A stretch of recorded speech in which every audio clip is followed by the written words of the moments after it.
अनेन प्रियतां देवो भगवान् सिद्धिनां पतिः श्रीगजाननः पूर्वैषामस्माकं कुलदैवतं। नमो देव्यै महादेव्यै शिवायै सर्वतं नमः। नमः प्रकृत्यै भद्रायै नियताः प्रणतास्मतां हरये नमः। ॐ जन्माद्यस्य यतोन्मयादितरतश्चार्थेष्वभिघ्नस्वराट् तेने ब्रह्महृदायादिकमये मुह्यन्ति सूरयः। तेजो वारिमृदां यथा विनिमयो यत्र त्रिसर्गो मृषा धाम्ना स्वेन सदा निरस्तकुहकं सत्यं परं धीमहि। धर्मः प्रोज्झितकैतवोऽत्र परमो निर्मत्सराणां सतां वेद्यं वास्तवमत्तुजस्तु शिवदं तापत्रयोन्मूलनम्। श्रीमद्भागवते महामुनिकृते किंवा परैरीश्वरः सद्यो हृद्यवरुध्यते तिक्तभे शुश्रूषविस्तत्क्षणात् निगमकल्पतरोर्गलितं फलं शुकमुखादमृतद्रवसंयुतं पिबत भागवतं रसमालयं मुहुरहो रसिका भुवि भावुकाः। कुण्डलीकवरदे हरविठ्ठल।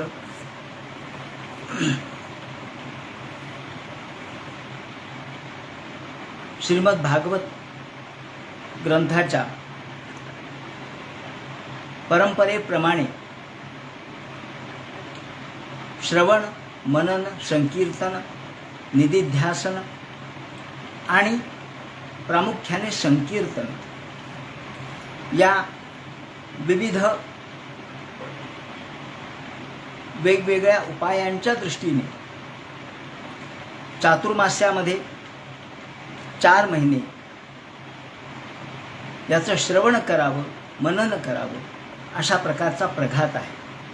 आणि या पाटांगण परंपरेच्या या प्रघाताप्रमाणे परंपरेनुसार श्रीमद भागवत ग्रंथाचं नित्य दररोज दैनंदिन पठण श्रवण हे करण्याची परंपरा असल्यामुळं आज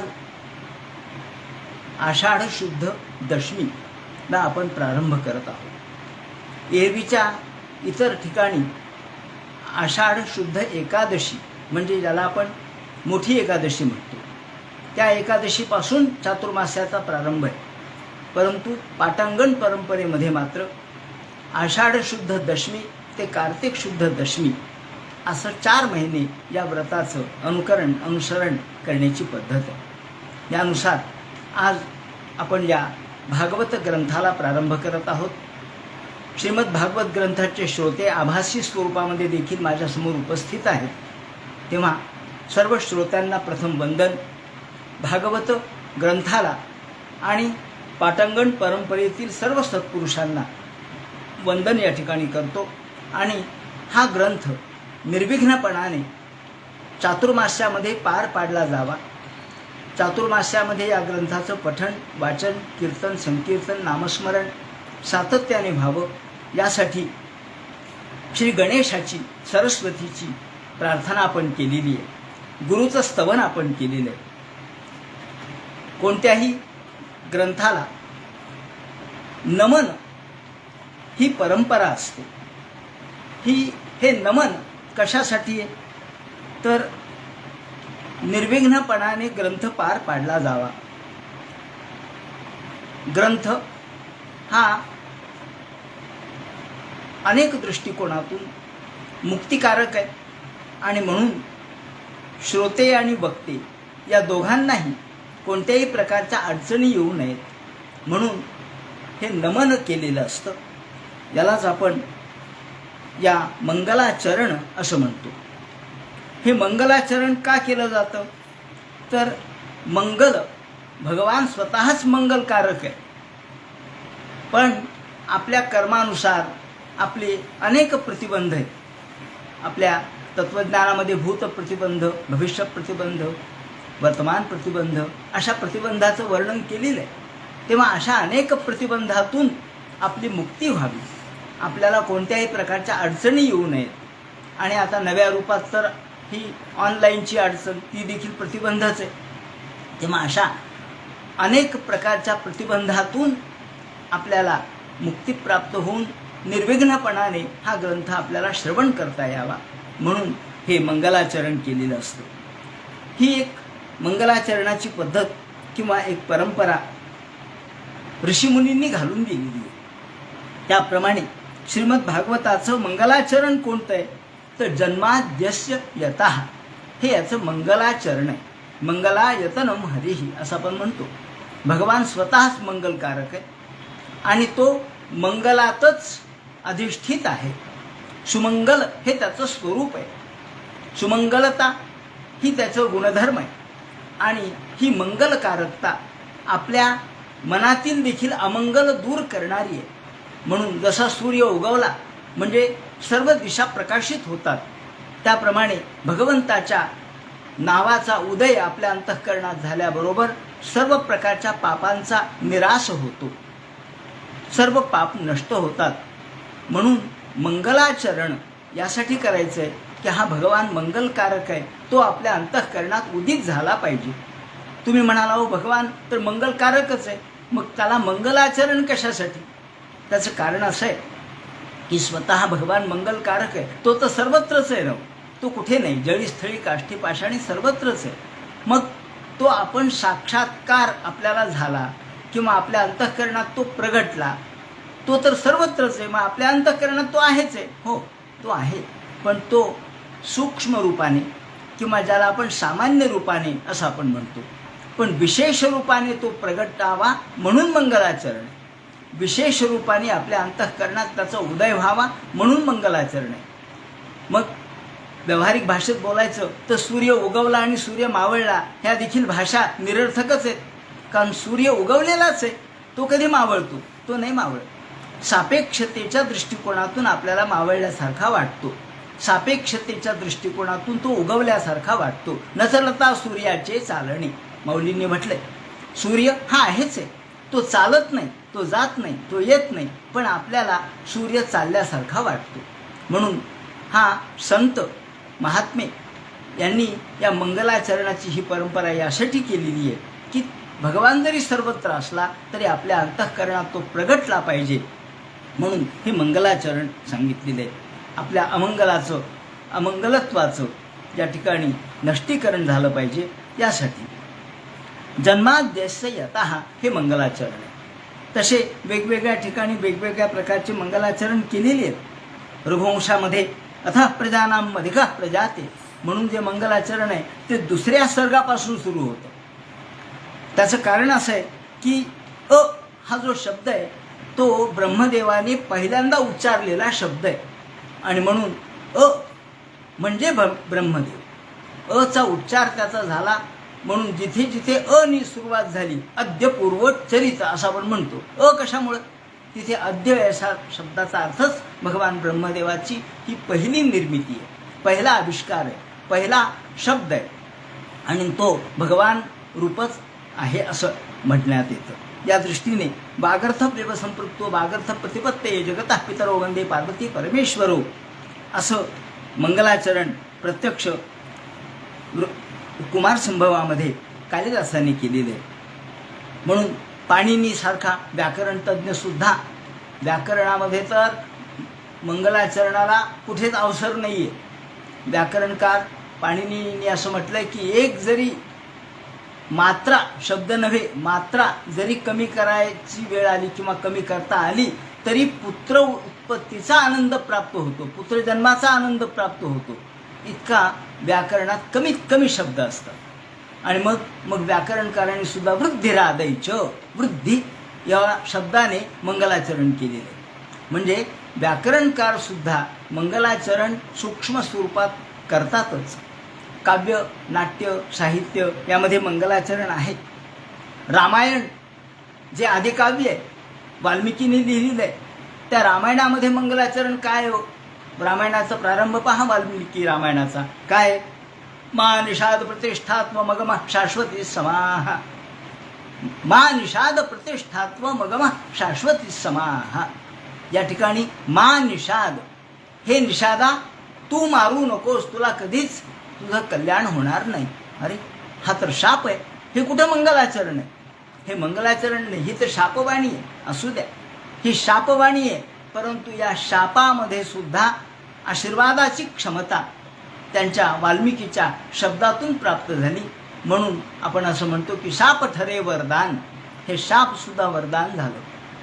त्यांच्या अंतःकरणामध्ये जो क्रोध निर्माण झाला, राग निर्माण झाला, त्यातून सुद्धा कल्याणकारकच त्याची आविष्कृती आपल्याला झालेली दिसते. म्हणून त्या असं म्हणतात की जेव्हा या मंगलाचरणाने किंवा मा निषाद प्रतिष्ठात्व त्या तामसी किंवा तमसा नावाच्या नदीमध्ये, नदीच्या समोर वाल्मिकी ऋषी बसलेले असताना त्या तमसा नदीच्या तिथे एक क्रौंच मिथुन होतं आणि या क्रौंच मिथुनाने त्या ठिकाणी त्यांचा संग चाललेला असताना एका व्याधाने त्याला बाण मारला. त्यातील एक क्रौंच मिथुनापैकी एक जण त्या ठिकाणी ठार झाला, आक्रोश करत करत ठार झाला आणि याची वेदना वाल्मिकीला जाणवली, याची वेदना वाल्मिकीला जाणवली आणि त्या वेदनेतून हा वेद प्रगट झाला. कोणता? रामायण नावाचा वेद, रामायण नावाचं आदिकाव्य प्रगट झालं. आणि मग या क्षणी त्यांच्या तोंडून अनुष्टुप छंद बाहेर पडला असं म्हणतात. हा पहिला अनुष्टुप छंद आहे. आणि तो बाहेर पडल्याबरोबर इकडे ब्रह्मदेवाच्या जवळ सरस्वती देवी बसल्या होत्या. ब्रह्मदेवाने सांगितलं, सरस्वती जा, या अनुष्टुप छंदाचा पहिला आविष्कार वाल्मिकीच्या मुखातून बाहेर पडलाय, तू त्याच्या मुखात जाऊन बैस. आणि सरस्वती धावत धावत तिथे आली आणि ती त्यांच्या रचनेवर येऊन बसली आणि म्हणून त्याला मंगलकारकता प्राप्त झाली. सांगायचं असं की याप्रमाणे एखाद्या शापाला सुद्धा वरदानाचं सामर्थ्य प्राप्त होतं. किंवा वाल्मिकीचा हा जो शोक आहे तो शोक श्लोकत्व पावला असं म्हणतात. वाल्मिकीचा शोक हवा परी वाल्मिकीच्या परी सद्रव अंश श्लोक हवा. शोक पाहिजे, पण तो शोक कसा पाहिजे? व्यक्तिगत शोक नको, व्यक्तिगत दुःखाचा आविष्कार नको. मग या व्यक्तिगत दुःखाला सामाजिक स्वरूप प्राप्त झालं पाहिजे, सार्वत्रिकता त्यामध्ये आली पाहिजे, सर्वकालिकता त्यामध्ये आली पाहिजे. या करुणेला करुणालयाचा आशीर्वाद प्राप्त झाला पाहिजे. आणि म्हणून ते म्हणतात शोक हा देखील श्लोकत्व पावला. शोक हवा परी वाल्मिकीच्या परी सद्रव अंश श्लोक हवा. स्पर्श हवा परी हर्ष हवा परी स्पर्श मण्यापरी त्यात नवा आलोक हवा. या ठिकाणी अशा पद्धतीने श्लोकाला महत्त्व प्राप्त झालं, शोकातून श्लोक प्रगट झाला. तसा या ठिकाणी सुद्धा भागवत हा ग्रंथ सुद्धा एका दुःखातून तारणारा ग्रंथ आहे. कारण व्यास महर्षी दुःखातच बसले होते, शोकातच बसले होते, काय करावं त्यांना कळत नव्हतं. आणि याला उत्तर म्हणून महर्षी नारदांनी त्यांना जे ज्ञान सांगितलं त्यातून भागवताची निर्मिती झाली आहे. म्हणून कोणत्याही श्रेष्ठ दर्जाच्या ग्रंथाची निर्मिती ही दुःखातूनच होते, शोकातूनच होते, करुणेतूनच होते. हा करुणा हा भगवंताचा स्वभाव आहे. आणि म्हणून जे दुःख अर्थात हे दुःख व्यक्तिगत नसतं, व्यक्तिगत दुःखाला मर्यादा आहे. व्यक्तिगत दुःख हे त्याज्य आहे, टाकाऊ आहे. व्यक्तिगत दुःखाला जेव्हा सामाजिक दुःखाचं स्वरूप प्राप्त होतं त्याला करुणेचं स्वरूप प्राप्त होतं. त्याला शोक हा या ठिकाणी व्यक्तिगत राहत नाही, तो व्यापक होतो आणि मग तिथे रसवत्ता प्राप्त होते आणि तोच आपल्याला करुण रस या ठिकाणी प्राप्त होतो असं म्हणतो. म्हणून हे दुःख नसतं, हे दुःख सामाजिक स्वरूपाचं, व्यापक स्वरूपाचं आणि म्हणून त्याला व्यक्तिगततेच्या ऐवजी समाजगततेचा आविष्कार त्यामध्ये झालेला असतो. या दृष्टीने श्रीमद भागवत हा ग्रंथसुद्धा दुःखावर उपाय ठरला. कारण दुःखातून याची निर्मिती आहे, करुणेतून निर्मिती आहे, काय करावं या प्रश्नातून निर्मिती आहे. परंतु याला उत्तर आनंदाचं प्राप्त झालं. म्हणून एका दुःखातून आनंदाची निर्मिती, एका करुणेतून श्रेष्ठ दर्जाच्या करुणावरुणालयाची कृपा यातून प्राप्त झाल्यामुळं हे दुःख देखील श्रेष्ठ झालं. श्रीमद भागवत हा ग्रंथ मंगलाचरण जे या ठिकाणी केलेलं आहे, जन्माद्यसे यतः. आता भागवत या ग्रंथाला याचं महत्त्व काय हे थोडक्यात सांगितलं पाहिजे. श्रीमद भागवताचं महत्त्व, भागवत शब्दाचा अर्थ काय? मत्स्यपुराणाने भागवत ग्रंथाचं महत्त्व सांगितलं आहे. भागवत ग्रंथ हा सगळ्यात शेवटी व्यास महर्षींनी निर्माण केलेला ग्रंथ आहे. आणि मत्स्यपुराण यामध्ये म्हटलंय यत्राधिकृत्य गायत्री वर्णिते धर्मविस्तराः, ज्यामध्ये वृत्रासुरवधोपेतं तत् भागवतमिष्यते. भागवत ग्रंथाचं महत्त्व वेगवेगळ्या पुराणांनी गायलेलं आहे. यत्राधिकृत्य गायत्री वर्णिते धर्म विस्तराः, ज्यामध्ये गायत्री मंत्र तुल्य याची क्षमता आहे. आणि वृत्रासुरवधोपेतं, ज्यामध्ये वृत्रासुराचा वध सांगितला आहे, त्याला भागवत असं म्हणावे. गायत्र्याच्या समारंभात तद्वै भागवतम विदुः असं स्कंदपुराण सांगते. तर पद्मपुराण म्हणतं अंबरीश शुकप्रोक्तम नित्यम भागवतम शृणु. शुकप्रोक्तम भागवतम, शुकाने सांगितलेलं भागवत हे श्रेष्ठ आहे आणि ते नित्य ऐकलं पाहिजे हे यामध्ये ते सांगतात. भागवताच्या वैशिष्ट्यांच्या मध्ये श्रीमद भागवत हे आपल्या सांसारिक लोकांना दुःखातून मुक्त करणारा एकमेव उपाय आहे. संसारिणाम करुणयाः पुराण गुह्यम असं त्यांनी म्हटलंय. संसारिक लोकांना, प्रापंचिक लोकांना दुसरं कोणतंही साधन नसताना एकमेव साधन कोणतं असेल तर श्रीमद भागवत ग्रंथाचं श्रवण. कारण श्रवण हे मूलभूत आहे. श्रवणाच्या नंतर कीर्तन आहे, मग नामस्मरण आहे, मग चिंतन आहे वगैरे. पण श्रवण पहिल्यांदा आहे, ते प्राथमिक स्वरूपाचं आहे. पण श्रवण म्हणजे काय त्याचं विवरण आपल्याला पुढे करायचंच आहे. पण भागवतामध्ये 10 विषय सांगितले. ते कोणते? त्यामध्ये सर्ग, विसर्ग, स्थान, पोषण, ऊती, मन्वंतर, ईश, निरोधानी, मुक्ती आणि आश्रय. आश्रय म्हणजे प्रत्यक्ष भगवान, जो या सगळ्या जगाचा आश्रय आहे. सगळं जग एकाच आश्रयावर टिकलेलं आहे, ते म्हणजे भगवान. ईश्वर नसेल, मानला नाही तर हे जग कसं चालतं याचं उत्तर आपल्याला मिळणार नाही. जग कसं निर्माण झालं, जग कसं चालतं आणि जग विलीन कसं होतं याचं उत्तर आपल्याला मिळणार नाही. म्हणून भागवत ग्रंथ हा भगवंताचं स्वरूप सांगणारा ग्रंथ आहे, त्याचे कार्य सांगणारा ग्रंथ आहे, त्याचं महत्त्व सांगणारा ग्रंथ आहे. याची भाषा अत्यंत गंभीर आहे, अलंकृत आहे. भागवतासारखी भाषा दुसऱ्या इतर कोणत्याच ग्रंथाची नाही. आणि म्हणून विद्यावतां भागवते परीक्षा असं म्हटलं जातं. जे जे विद्वान आहेत त्यांची परीक्षा भागवतात आहे. का तर भागवतात असे काही शब्द आहेत, असे काही श्लोक आहेत की त्याचा अर्थ मोठमोठ्या विद्वानांना सुद्धा लागलेला नाही, पंडितांना सुद्धा लागलेला नाही. मग आपण तर सामान्यच आहोत, पण आपण भागवताच्या टीकाकारांचा किंवा त्यावर केलेल्या वेगवेगळ्या टीकांचा अभ्यास करून त्याच्या अनुषंगाने काही एक चिंतन या ठिकाणी मांडणार आहोत. अलंकृत अशा प्रकारची भाषा आहे, गंभीर अशा प्रकारची भाषा आहे. भागवताचं आणखी एक वैशिष्ट्य म्हणजे भागवतामध्ये उपदेश आहेत, वेगवेगळ्या प्रकारचे उपदेश आहेत. सुरुवातीलाच व्यासांना नारदांनी केलेला उपदेश आहे, नंतर परीक्षितीला केलेला उपदेश आहे, पुढे पृथूनी केलेले उपदेश आहेत किंवा इतर राजांनी केलेले उपदेश आहेत. तसंच गुरूंनी केलेले उपदेश आहेत, साधूंनी केलेले उपदेश आहेत, नारदाने पुढे केलेले उपदेश आहेत, नवनारायणांनी केलेले उपदेश आहेत. म्हणजे भागवताच्या समग्र ग्रंथामध्ये उपदेश सर्वत्र पसरलेले आहेत. भीष्माचार्यांनी केलेली स्तुती आहे, तिसरा भाग स्तुतीचा आहे. भागवत ग्रंथामध्ये स्तुती आहेत, मग ती स्तुती भीष्माचार्य कृत स्तुती आहे, कुंतीने केलेली स्तुती आहे, गोपींनी केलेली स्तुती आहे, अक्रूरांनी केलेली स्तुती आहे. अशा अनेक स्तुती पर अशा प्रकारचं काव्य यामध्ये आहे. गीतात्मकता यामध्ये वेगवेगळ्या प्रकारची गीत आहेत, गोपी गीत आहेत, भ्रमर गीत आहेत, भिक्षू गीत आहेत, असे गीत प्रकार या ठिकाणी आहेत. अशा वेगवेगळ्या पद्धतीने भागवताचा विचार आपल्याला करता येतो. म्हणून भागवत ग्रंथ याचं वैशिष्ट्य सांगताना मंगलाचरण हे आता कसं केलेलं आहे तर मंगलाचरण हे 3 प्रकारचे मंगलाचरण असतात असं म्हटलेलं आहे. कोणकोणत्या प्रकारचे मंगलाचरण असतात तर एक वस्तुनिर्देशरूप मंगलाचरण असतं, दुसरं स्तुतिरूप मंगलाचरण असतं आणि तिसरं आशीर्वाद रूप मंगलाचरण असतं. वस्तुनिर्देशरूप मंगलाचरण भागवतकारांनी केलेलं आहे.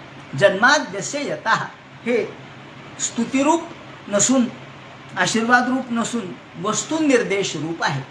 या ठिकाणी वस्तू म्हणजे भगवान, वस्तू म्हणजे प्रापंचिक वस्तू नाही, वस्तू म्हणजे मटेरियल नाही, वस्तू म्हणजे ईश्वर. भागवतकारांनी वस्तू शब्द फक्त भगवान या अर्थाने वापरलाय. तत्वज्ञानामध्ये सुद्धा वस्तू म्हणजे ईश्वर असाच अर्थ आहे.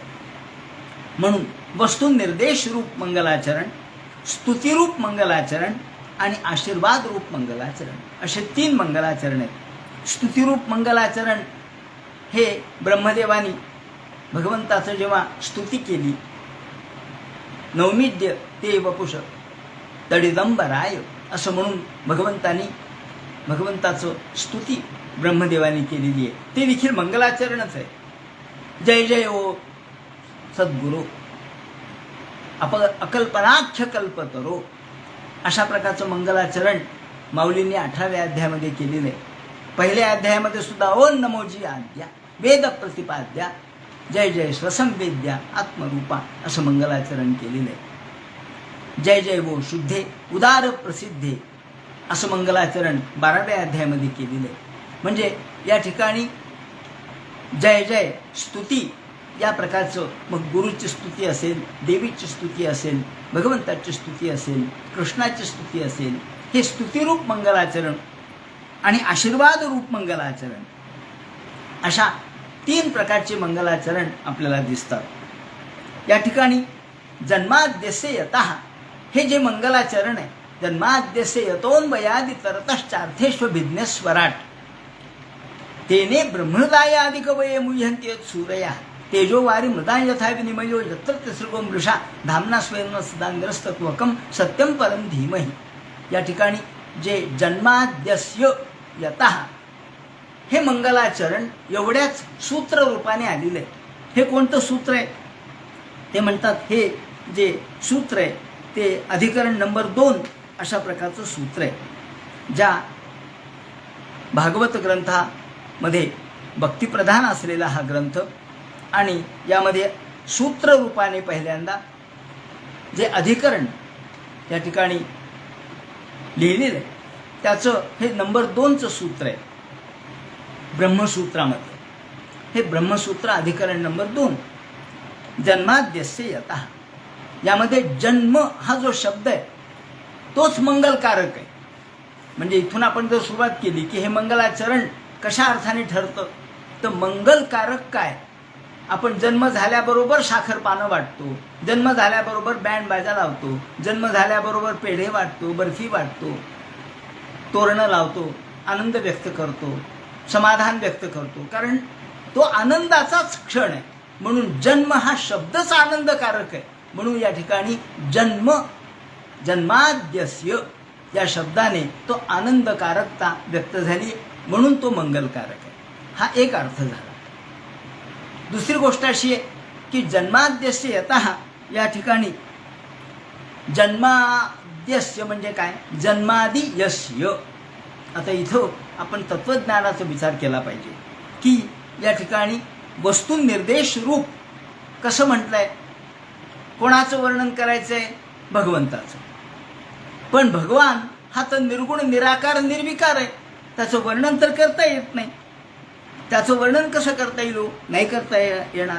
चोद्यम व्यापरिहारो वा क्रियताम द्वैतभाषया अद्वैतभाषया चोद्यम नास्ति ना तदुत्तरम असं म्हटलेलं आहे पंचदशीमध्ये. चोद्यम व्यापरिहारो वा, आम्हाला जर उच्चार करायचा झाला तर भाषा पाहिजे. उच्चारच केला नाही तर मौनाने काय कळणार आहे, मौनाने काहीच कळणार नाही. म्हणून माऊलींनी वर्णन केलं की अवे एखाद्याला शून्य दाखवायचे, दाखवा म्हणून शून्य दाखवा. मग शून्य दाखवायचं तर शून्य कुठे आहे, मग आम्हाला एक टिंब द्यावं लागतं. काय हो, हे शून्य आहे. मग टिंब दिलं पण त्याला रूप आलं, आकार आला, गोलाकार आला, त्याला रूप आलं, आकार आला, मग ते शून्य राहिलं का हो, नाही शून्य नाही झालं. मग पण शून्य दाखवायचं झालं तरी त्याला आपल्याला आकारबद्ध करावं लागतं. शून्य जे दावावे जाहले ते बिंदुले एक पाहिजे केले, माऊलींनी म्हटले. जरी आपल्याला शून्यत्व दाखवायचं झालं तरी तिथे एक बिंदू करावा लागतो. म्हणजे निराकार जरी दाखवायचं झालं, शून्य म्हणजे निराकार, आपण म्हणतो ना शून्यवत म्हणजे काही नाही. मग काही नाही असं आम्हाला दाखवायचे, पण त्यासाठी एक तरी टिंब द्यावं लागतं, म्हणजे काही आहे द्यावं लागतं. काही नाही हे सांगण्यासाठी सुद्धा आपल्याला काहीतरी एक दाखवावं लागतं. शून्य पै दावावे जाहले, ते बिंदुले एक पाहिजे केले, तैसे अद्वैत सांगावे बोले, ते द्वैत कीजे. तसं अद्वैत जरी दाखवायचं झालं तरी ते द्वैतानेच दाखवावं लागतं. म्हणून या ठिकाणी भगवान हा निर्गुण निराकार निर्विकार आहे, पण तो निर्गुण निराकार भगवान दाखवायचा कसा? सुगंध, फुलातून सुगंध येतोय, सुगंध दाखवा बरं. सुगंध काय दाखवता येणारी गोष्ट आहे का? नाही, सुगंध नाही दाखवता येत. सुगंध हा नाही दाखवता येणार. फूल दोऱ्यामध्ये गुंफता येईल. जनार्दन महाराज म्हणतात निर्विकल्प ग्रंथात की फूल हे गुणामध्ये दोऱ्यामध्ये ओता येईल, पण सुगंध होता येईल का? नाही, सुगंध नाही होता येणार. गुणी फूल गुंफिता येईल, पण सुगंध गुणामध्ये गुंफता येणार नाही. सुगंध आपल्याला दाखवता येणार नाही. एखाद्याच्या जवळ कस्तुरी आहे आणि तो म्हणला नाही नाही माझ्याजवळ कुठली कस्तुरी, माझ्याजवळ कस्तुरी नाही. अरे तू किती नाही म्हटलास तरी वास हा लपत नाही, म्हणून तू नाही म्हटलास तरी तुझ्याजवळ आहे हे सिद्ध होतं. तसा या ठिकाणी एखादी गोष्ट आपल्याला सिद्ध करायची झाली तर सगुणाच्या द्वारेच निर्गुणाची सिद्धी करता येते. आणि म्हणून ते म्हणतात की जर आपल्याला काही नाही असं जरी सांगायचं झालं तरी काहीतरी दाखवावं लागतं. काही नाही, काही नाही म्हणजे काय? काही नाही म्हणजे काही नाही. मग एखाद्या ठिकाणी एकदा अशी घटना घडली की रामदास स्वामी होते आणि रामदास स्वामींना एका मुस्लिम राज्यकर्त्याने म्हणाले की महाराज आम्हाला ब्रह्म दाखवा, आत्ता ब्रह्म दाखवा. ते म्हणे ठीक आहे दाखवतो. कुठे आहे म्हणे ब्रह्म? ते काय म्हणजे माझ्या कलशामध्ये ब्रह्म आहे. मग दाखवा म्हणले. ते म्हणले आहे. कुठे आहे? कलशामध्ये आहे. मग कलशात हात घातला, कुठे आहे म्हणे ब्रह्म? अहो म्हणले कलशामध्ये हात घातला ना तुम्ही? अहो आहे, घातला. मग त्यात आकाश नाही आहे का? आकाश पोकळी नाही का? पोकळी आहे. मग ते माझं ब्रह्म आहे म्हणले. पोकळी हे ब्रह्म आहे, अर्थात आकाश हे ब्रह्माचं एक स्वरूप आहे, सगुण स्वरूप आहे. म्हणून आपण गगनाकारम, भगवंताला गगनाकार म्हणतो, आकाश रूप म्हणतो. जरी त्यात काही नाही, ते म्हणे याच्यात काही नाही आहे, या कलशात तर काही नाही.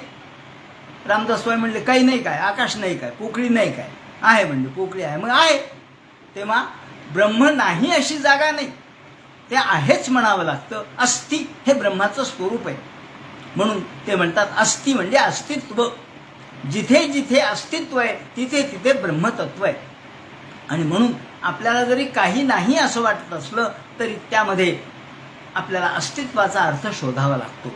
म्हणून ते म्हणतात जन्माद्यस्य यतः, ज्याच्यापासून हे विश्व निर्माण झालं. मग दाखवायचं आहे आपल्याला निर्गुण निराकार निर्विकार, पण त्याच्यासाठी सगुण साकाराची मदत घ्यावी लागते. कारण त्या सगुण साकाराशिवाय निर्गुणाचा अर्थ आपल्याला लागू शकत नाही.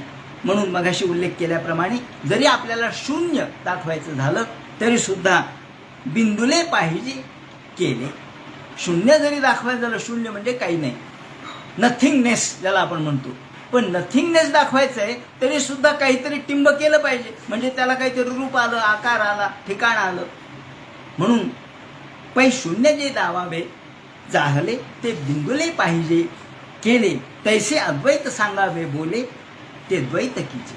म्हणून अद्वैत जरी सांगायचं झालं तरी द्वैतानेच सांगणं भाग आहे. कारण नुसत्या अद्वैताचा उल्लेख उच्चार केल्याशिवाय होणार नाही, आणि उच्चार करायचा तर द्वैत पाहिजे. दोन ओठा असल्याशिवाय उच्चार होणार नाही, भाषा त्याशिवाय येणार नाही. म्हणून पंचदशिकार म्हणतात चोद्यम वापरिहारो वा क्रियतां द्वैत भाषया. अद्वैत भाषया चोद्यम नास्तितां तदुत्तरम. अद्वैतामध्ये उत्तरही नाही आणि प्रश्नही नाही, द्वैतामध्ये प्रश्न आणि उत्तर आहे. आणि द्वैताकडून आपल्याला अद्वैताकडे जायचं असल्यामुळं भागवतकारांनी सुद्धा आधी जन्माद्यस्य यतः इथून सुरुवात केली आहे. कारण ज्या विश्वाची निर्मिती इथं जन्म शब्दाने तिन्ही गोष्टी सांगितल्यात. कोणत्या? उत्पत्ती, स्थिती आणि लय. या तिन्ही गोष्टी जन्म शब्दाने सांगितलेल्या आहेत. जन्म शब्दाने या तिन्ही गोष्टी आपोआपच सिद्ध होतात. कारण ज्याचा जन्म झाला, आपण 6 अवस्था मानतो ना, की आधी अस्ति, मग जायते, मग जन्म होतो, मग वाढतो, विपरिणमते, वाढतो, त्याची वाढ होते, त्यात बदल होतो, अपक्षीयते आणि विनश्यती. हे जे 6 ज्याला आपण परिणाम, बदल होतात, हे 6 गोष्टी ज्या बदलत राहतात, हेच आपल्या प्रपंचाचं किंवा संसाराचं तत्व आहे. या 6 गोष्टी म्हणजे कोणत्या? अस्ति, आधी आहे. अहो, एक बीज आहे, आपल्या पोत्यामध्ये ठेवलं आहे आपण, ते आहे का नाही? हो, आहे. मग जेव्हा ते पेरतो आपण, आता पाऊस पडला, वापसा आला, आता पेरा. मग पेरल्यानंतर ते उगवतं, त्याला कोंब येतो, मग ते वाढतं, त्याला पानं येतात, फुलं येतात, फळं येतात. हळूहळू फळं येऊन मग नंतर ते वाढतं आणि नष्ट होतं. या ज्या 6 गोष्टी आहेत त्या जन्माशिवाय आहेत का? नाही. म्हणजे जन्म गृहीत धरूनच पुढेच्या गोष्टी आहेत. म्हणून ते म्हणतात जन्माद्यस्य यतः. या शब्दाने सगळ्याच गोष्टी सांगितल्यात. उत्पत्ती, स्थिती आणि लय सांगितलाय, किंवा अस्ति, जायते, वर्धते, विपरिणमते, अपक्षीयते, हे सगळं, आणि विनश्यती, यापर्यंत गोष्टी सांगितल्या. अर्थात उत्पत्ती आणि लय या सगळ्या गोष्टी जन्म शब्दाने सांगितलेल्या आहेत. म्हणून जन्म शब्दाने जग व्यक्त केलंय असा त्याचा अर्थ आहे. जन्म शब्दाने हे विश्व त्यांनी सांगितलं. तुम्ही म्हणाल विश्व का दाखवलं हो? अहो, विश्व यासाठी दाखवलं की ते आपल्या समोर आहे. आपल्या समोर निर्गुण, निराकार, निर्विकार भगवंत असूच शकत नाही.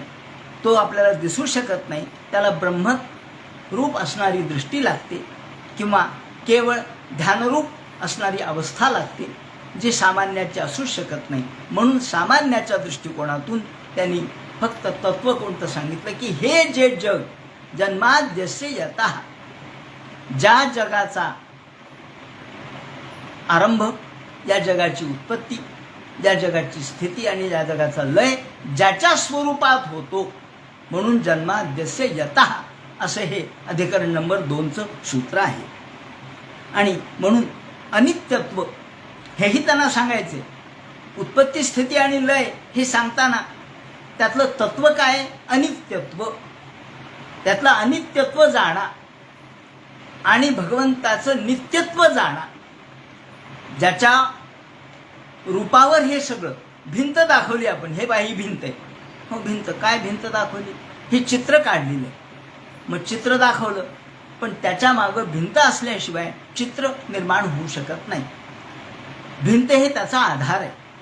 तसं आश्रय, भगवान सर्व जगाचा आश्रय आहे, तो आधार आहे. आणि जगदाधार असं आपण भगवंताला म्हणतो. आणि त्याच्या स्वरूपावर हे विश्व येतं आणि जातं. ते त्याच्या स्वरूपावर त्याची उत्पत्ती, स्थिती आणि लय होती. म्हणून ते अनित्यत्व हे विश्वाचं आणि नित्यत्व भगवंताचं, हे त्यातून त्यांना सांगायचे.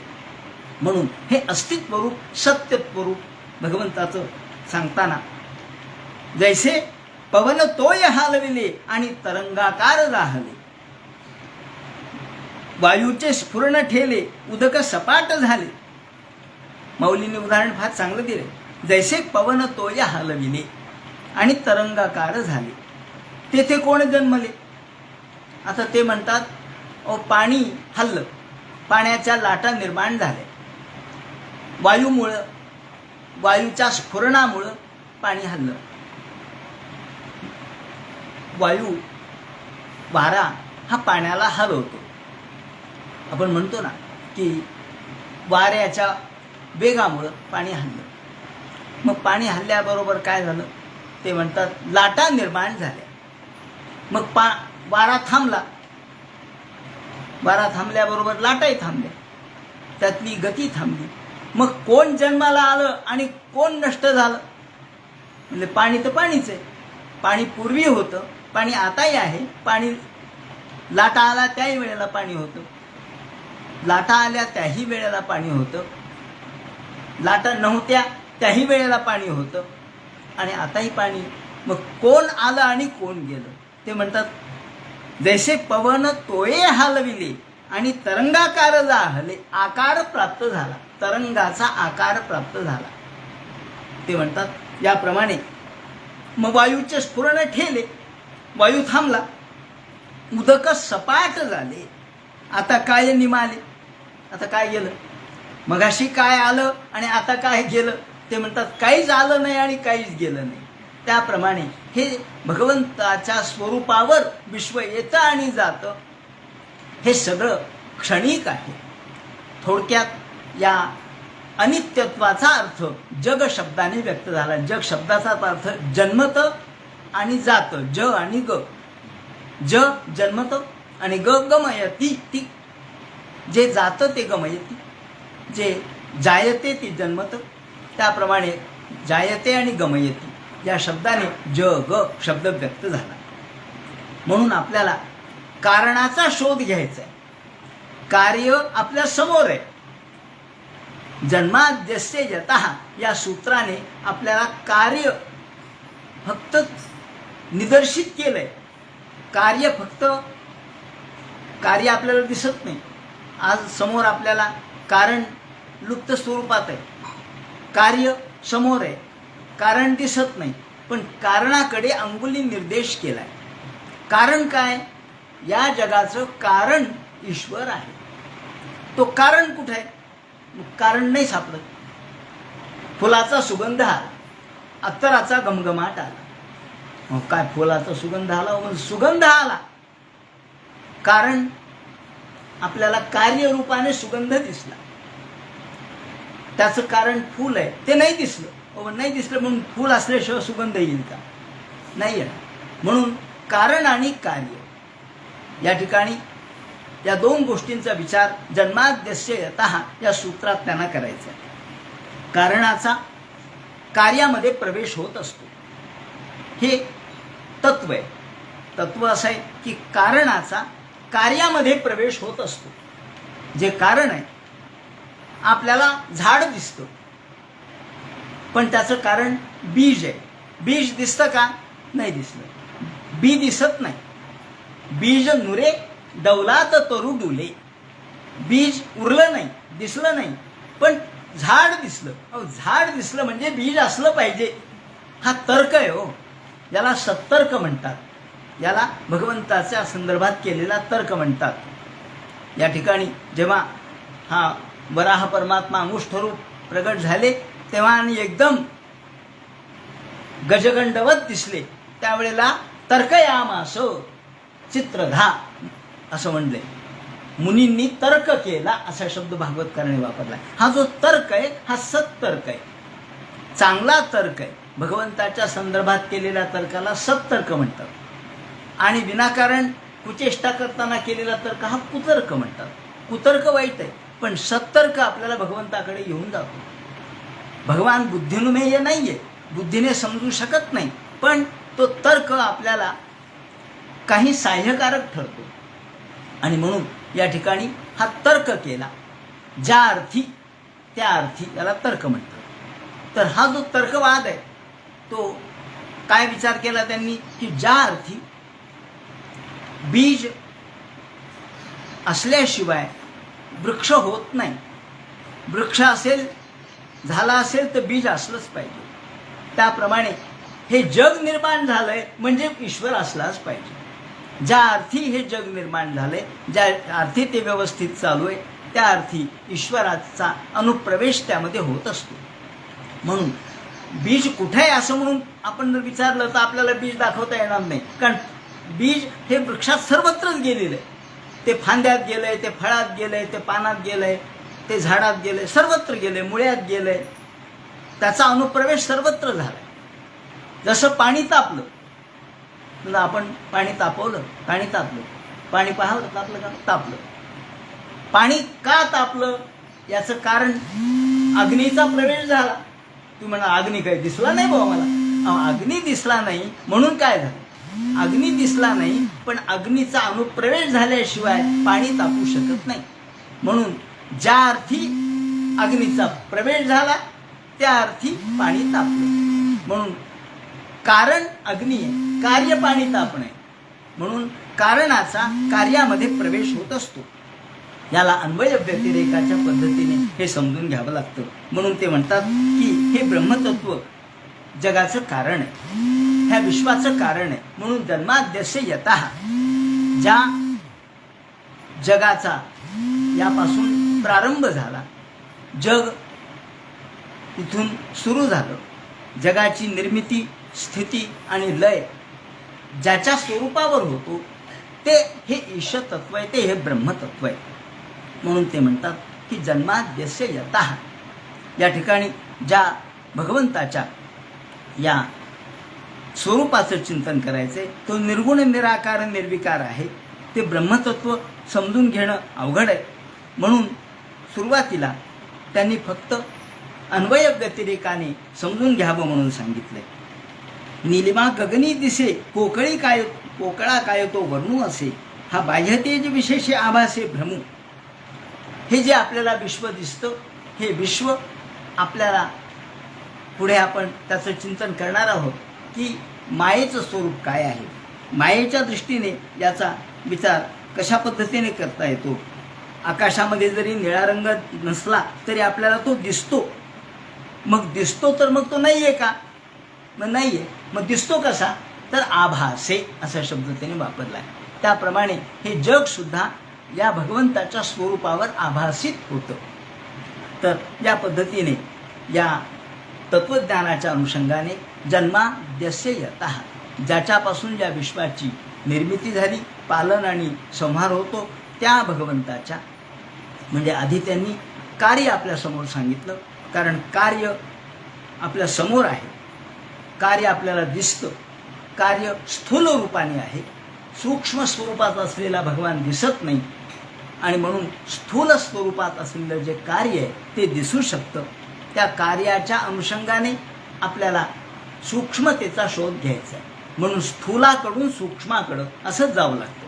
कधीही आपण स्थूलाकडून, मोठ्याकडून छोट्या गोष्टीकडे जातो, स्थूलाकडून सूक्ष्माकडे जातो. लहान मुलगा जेव्हा अभ्यासाला सुरुवात करतो तेव्हा तो अक्षर किती मोठं काढतो पहा. त्याला एक काढायचं झालं तर सगळा पाठीभर एक काढतो. का? आधी स्थूल रूप आहे आणि मग नंतर मोठं होत होत होत गेल्यानंतर त्याचा एक फार बारीक होतो. अरे तू तर लहानपणी एवढा एक काढत होता, तुला पाठी पुरत नव्हती. मग तेव्हा तो लहान होता. तेव्हा आपणही त्या दृष्टिकोनातून, अध्यात्माच्या दृष्टिकोनातून लहान आहोत. म्हणून आपल्याला स्थूल रूपाचा आधी परिचय करून घ्यायचा आहे. म्हणजे आधी जग काय आहे, आभासित का होतं याचा विचार करायचा आहे आणि मग परमेश्वराच्या तत्वाकडे जायचं आहे. त्याला अन्वय व्यतिरेक असं म्हणतात. म्हणून जन्मोआद्यस्य यतोन्वयाद इतरतः, पुढे अन्वयाद इतरतः असं म्हटलंय. तेव्हा त्या जन्माद्यस्य यतः या दृष्टिकोनातून जे सूत्र आहे त्याचा थोडक्यात आपण पुढे विचार करणार आहोत. पण आजच्या प्रारंभाच्या या चिंतनामध्ये या ठिकाणी आपण थांबूया. उद्याच्या चिंतनावर पुढचा आपण विचार करू. कुंडली कवरदे हर विठ्ठल, सीताकांत स्मरण जय जय राम, पार्वती पते हर हर महादेव, श्रीजनार्दन नमः. हरे राम राम